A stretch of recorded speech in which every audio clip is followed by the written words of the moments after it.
የትሬዲንግ ሳይኮሎጂ ከኪሳራ ወደ ትርፍ ራሳችንን እንዴት እናሳድግ። ብዙ ጊዜ ስትራቴጂያችን ትክክል ሆኖ ብዙ ተከታታይ ሎሶችን አጋጥሟቸው አያውቅም። ትሬዲንግ ማለት ቴክኒካል አናሊሲስ ትንተና ብቻ ሳይሆን ትልቁ የትሬዲንግ ፈተና ከአእምሮ ጋር ነው። ዛሬ በነጋዴዎች ዘንድ የሚታየው ትልቁ የስነ ልቦና እንቅፋት እንዴት ማሸነፍ እንደምንችል፣ ለምን በአንድ ስህተት ብቻ የብዙ ሳምንት የብዙ ቀን ልፋታችንን እንደምናጣ በዝርዝር እንመለከታለን። አንደኛ፣ በራስ መተማመናችንን ከየት እናምጣ? መልሱ በጣም ቀላል ነው። ባክቴስት ማድረግ።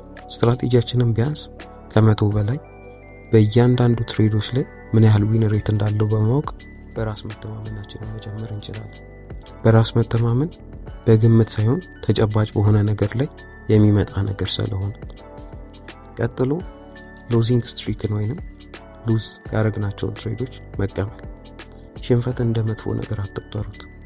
ትሬዲንግ ላይ ዊን ሬታችሁ፣ ስትራቴጂያችሁ ምን ያህል ዊን ሬት እንዳለው የምታውቁ ከሆነ በእያንዳንዱ ትሬድ ዊን እንደማታደርጉ ስለሚገባችሁ እያንዳንዱ ትሬድ ያስተምራችኋል እንጂ ገንዘብ አትሰሩበትም።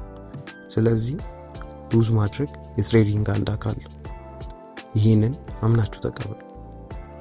ሪቬንጅ ትሬዲንግ ትልቁ ጉዳይ። ሪቬንጅ ትሬዲንግ በስሜት የሚደረግ የንግድ ውሳኔ ነው።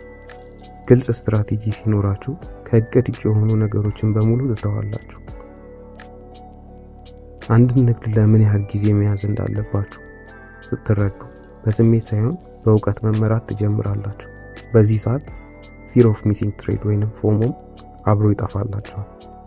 ሶስተኛ፣ የትሬዲንግ ቼክሊስት ማዘጋጀት። ይህንን ቪዲዮ ከመጨረሴ በፊት እነዚህን 3 ነገሮች ላስታውሳችሁ ፈልጋለሁ። እያንዳንዱ ትሬድ ከመግባታችሁና ከመውጣታችሁ በፊት ቼክሊስታችሁ መሟላቱንና እያንዳንዱን ነገር መከተላችሁን አረጋግጡ። ሁለተኛው፣ በአንድ ሴሽን ውስጥ አንድ ትሬድ ብቻ መግባታችሁን ሁል ጊዜ አረጋግጡ።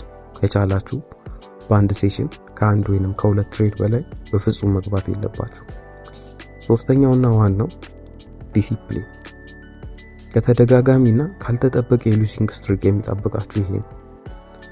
ትሬድ እንደጨረሳችሁ አፕሊኬሽኑን ዝጉት ወይንም ኮምፒውተራችሁን ዘግታችሁ ከዛ አካባቢ ራሳችሁን አርቁ።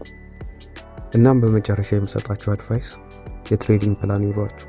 አላስፈላጊ ጭንቀቶችን ያስወግዱ። ራሳችሁን አረጋግታችሁ ከትሬዲንግ በፊት ቢያንስ ከ30 ደቂቃ ወይም ከ1 ሰዓት በፊት ማርኬቱን በደንብ አናላይዝ አድርጉት። ለተጨማሪ የትሬዲንግ ቲፖች ይህንን ቻናል ሰብስክራይብ አድርጉ። ቪዲዮ ከተመቻችሁ ላይክ በማድረግ ቤተሰብ ሁኑ። መልካም ጊዜ።